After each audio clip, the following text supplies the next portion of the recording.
ভারতের টেলিভিশনের জনপ্রিয় তারকা হিনা খান হঠাৎ করেই স্বাস্থ্য নিয়ে গুঞ্জন, তারপর সেই গুঞ্জনকে সত্যি করে অভিনেত্রী নিজেই জানালেন সবটা। বলেন স্তন ক্যান্সারে আক্রান্ত হয়েছেন তিনি, চলছে তৃতীয় পর্যায়ে।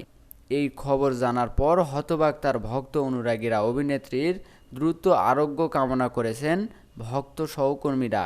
ক্যান্সারের সঙ্গে সাহসের সঙ্গে লড়াইয়ের কথা জানিয়েছেন হিনা খান।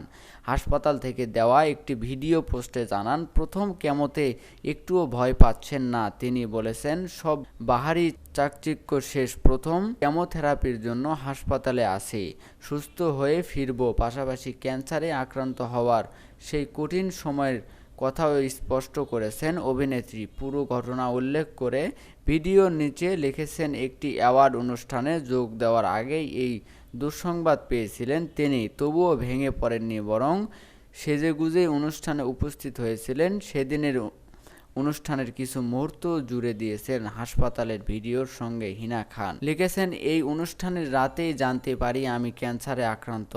সচেতনভাবে সিদ্ধান্ত নেই এদিনের অনুষ্ঠানে যাওয়ার, নিজের জন্য নয় অন্যদের জন্য।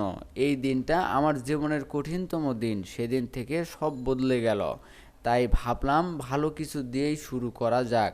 এর আগেও হিনা জানান, কঠিন সময়ে মোটেও ভয় পাচ্ছেন না তিনি নিশ্চিত তার এই লড়াই আগামী দিনে অনেককে অনুপ্রেরণা যোগাবে। অভিনেত্রী তার পোস্টে আরও লিখেছেন, মনে রাখবেন আমাদের শরীরে ক্ষত তৈরি হতে পারে, কিন্তু আমরা যেন একদম ভয় না পাই। হিনার এই সাহসের প্রশংসা করছেন শোবিজ তারকারাও।